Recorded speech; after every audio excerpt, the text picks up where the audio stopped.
Hoje vamos falar de algo muito legal, que são as condicionais. Imagine que você está dirigindo seu carro e ao chegar em uma esquina você avista um semáforo. No semáforo você vê a cor verde, que indica que você pode seguir e avançar em frente.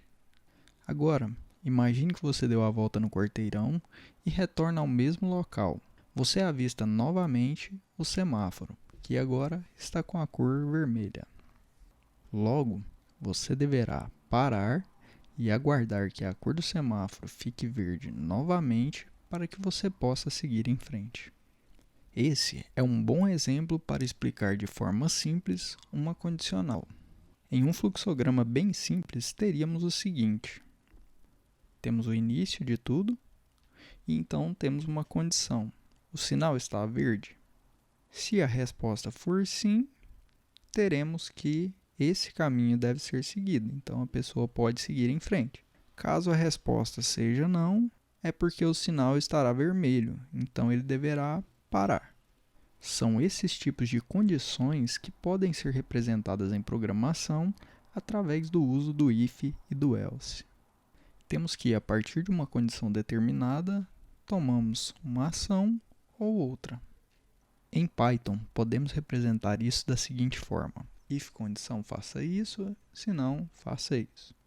Temos a palavra-chave if, depois a condição que desejamos testar, seguida de 2 pontos.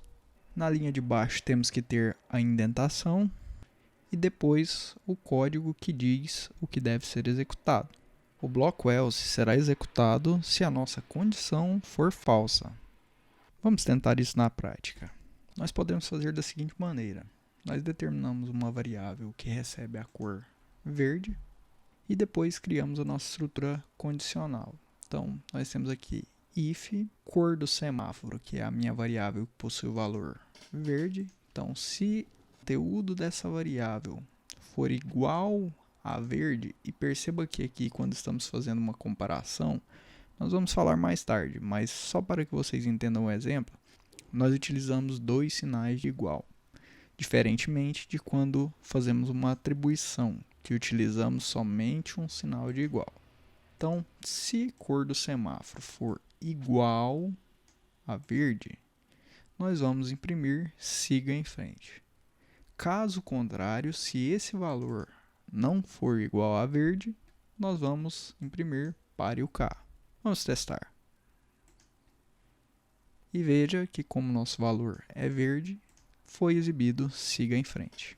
Vamos dar uma olhada em mais um exemplo para que tudo fique muito claro. Digamos que você conseguiu um novo emprego em um parque aquático. Nesse parque aquático existe um escorregador que exige a altura mínima para uso. A pessoa que deseja utilizá-lo deve possuir no mínimo 1,50 m de altura. A sua missão é escrever um código-fonte que deverá receber a altura da pessoa em centímetros e então fazer a verificação se ela pode ou não ir no brinquedo. E a primeira coisa que vamos fazer é colocar uma mensagem de boas-vindas. Legal, agora vamos criar uma variável para receber a altura do usuário. Vamos então utilizar o input para receber a informação e vamos ainda converter esse valor para inteiro. Agora podemos de fato escrever a nossa condicional. Começamos pela palavra reservada if, o valor que o usuário entrou. Agora nós vamos utilizar um operador de comparação, que é o maior, e o valor 150, que é o valor limitante.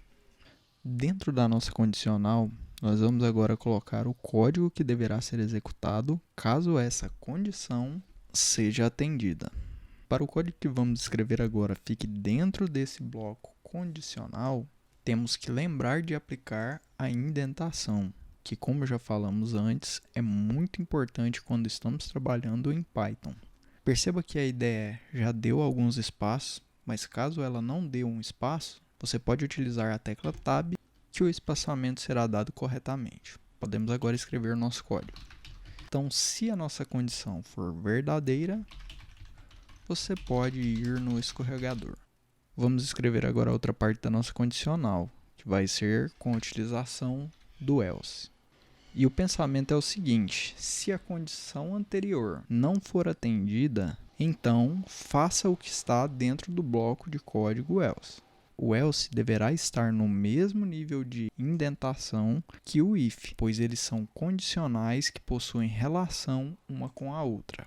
Mais uma vez, o Replit já deu os espaços para a gente. E se a nossa condição for falsa, vamos ter então a seguinte mensagem: nosso código está pronto. E só para reforçar, porque é realmente muito importante, tudo que estiver indentado dentro da nossa condicional if será executado quando essa condição for verdadeira. E tudo que estiver dentro da nossa condicional else será executado caso essa condição não seja verdadeira. A indentação é muito importante para dizer exatamente o que será executado dentro de cada bloco de código.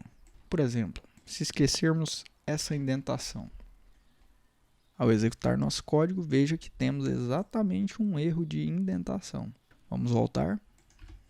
Vamos apagar e testar nosso código. Seja bem-vindo, digite sua altura em centímetros. Vamos digitar 170 centímetros. E veja que 170 é maior que 150. Então a nossa condição está sendo atendida e a nossa mensagem está sendo exibida no nosso console. Vamos executar novamente. Vou colocar agora 120 centímetros.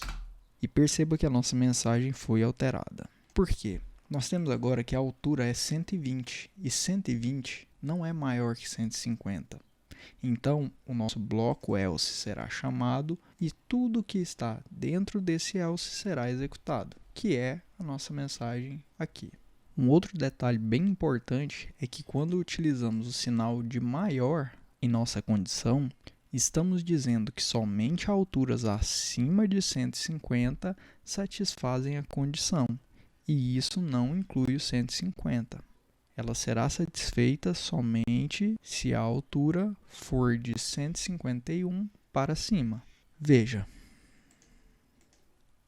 eu executei novamente o nosso código e agora vamos colocar 150 aqui e pressionar Enter. Veja que recebemos a mensagem de que não possui altura suficiente, isso porque caímos no nosso else. Se quisermos de fato incluir o 150 para pessoas que tenham 1,50 m de altura, devemos então utilizar o operador igual logo depois do sinal de maior. Assim, temos que se a altura for maior ou igual a 150 centímetros, a pessoa poderá ir no brinquedo. Vamos executar novamente e ver isso na prática. Vamos colocar novamente o 150, pressionar Enter. Opa, agora sim a pessoa pode ir no brinquedo. Tudo isso nos leva a uma tabelinha bem simples de operadores de comparação. São eles o maior que já vimos em execução, menor que é basicamente o contrário do maior que ou igual a, que acabamos também de ver em execução, o seu oposto menor que ou igual a, o igual, que serve exatamente como o nome diz para verificar se dois valores são iguais, e o não é igual a, que também pode ser entendido como diferente. Por exemplo, se quisermos verificar se a altura de uma pessoa é exatamente igual a 150, podemos vir aqui e utilizar o símbolo de igual. E lembra que vimos esse símbolo lá atrás? E se você bem recorda, utilizamos dois sinais de igual para fazer uma comparação entre valores. Quando utilizamos somente um sinal de igual, estamos fazendo uma atribuição, como é o caso de atribuir um valor a uma variável. Vamos testar novamente nosso programa. Executamos, vamos digitar um valor, vamos colocar 165. E vejam que agora 165 não é um valor igual a 150. Então o nosso código chama o nosso bloco else e tudo que estiver aqui dentro será executado.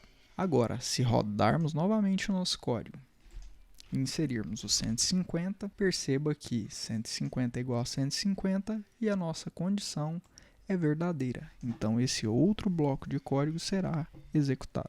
Se quiséssemos, também poderíamos testar aqui com o diferente, mas não é o nosso caso.